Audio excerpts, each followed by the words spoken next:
احنا كبشر بنمر بلحظات كتيرة حلوة ودي لحظة وغالبا بننساها، وبنمر برضو بتحديات وصعوبات كتيرة في حياتنا ودي بتتحول لطاقة يا تقاوم وتستخدمها يا تستسلم وتستخدمك. كل واحد له قصة وحكاية، كل واحد عنده حياة. لا هزعل هتضايق ان ده كل اللي انا عايشته دوت حلو ووحش مش حياتي، لا وحش قوي.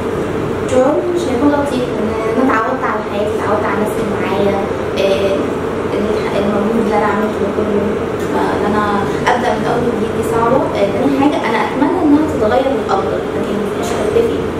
ده هتبقى دي احلى حاجه. مفهوم الحياة بالنسبة لك ايه؟ هو الحياة بالنسبة لي عبارة عن شوية أيام بتعدي، اليوم بيعدي مع مسؤولية عدت، بيعدي مع حلم سواء اتحقق سواء ما اتحققش. فلو ما اتحققش بحاول ان انا افكر في الحلم اللي بعده، في اليوم اللي بعده احققه، عشان ما يبقاش اليوم عدى هباء كده وخلاص. الحياة هي برغم ان هي الحياة يعتبر ان هي الحياة تجارب بالنسبة لي، هي زي ما فيها تجارب كويسة فيها التجارب اللي هي بتقدمها، بس اهم حاجة ان انت تسعى لحد ما توصل للأقدار اللي ربنا كاتبها لك كلها خير. بالنسبه لي ان انا اعمل حاجه مفيده، احاول اعمل حاجه مفيده. بالنسبه لي ان هي زي السعي، استمرار، يكون عندنا راحه نفسيه.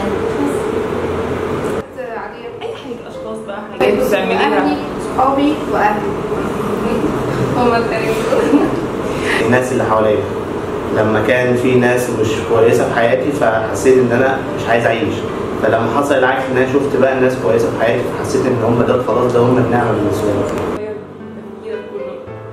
هي مواقف كتيرة بس كان أصعبها فقدان حد، يعني كان عزيز عليا. النتيجه بعد نتيجه ثالثه ثانوي الناس كانوا قريبين مني، مثلا مواقف معينه الناس كانوا قريبين مني فخدت كده صدمه فغيرت حاجات كتير. الحمد لله. ما بحبش التطفل، ما بحبش الناس الإشارية الرخمة، ما بحبش الناس اللازجة، كل الناس الوحشة ما بحبهاش. ان اليوم بتاعي يخلص، يعني اليوم يخلص ده ورايا اصلا، يعني فترة النوم دي بالذات اللي هو انت بتفكر بقى انت ما عملتش ايه والمفروض تعمل ايه بكره، ده بالنسبة لي اصعب حاجة، انا مش عايزة تكون فلوس عامله ازمه قوي الفتره دي. مش خالص.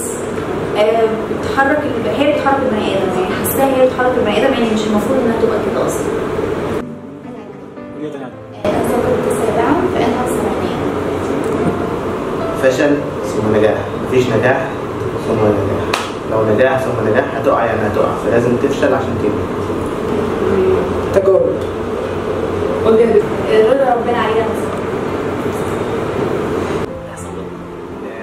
بتمنى دايما كل يوم ان هو اليوم يعدي بس بسلاسه ودايما ما دام هو عدى بسلاسه فاكيد هبقى سعيد فيه، واكيد ان انا هحقق الحاجه فيه، فده لو ماشي كويس تمام. لكن لو في بقى تعبانه والدنيا، حتى لو انت عندك النيه صباح الفل، في ناس كتير ممكن توقعك اساسا.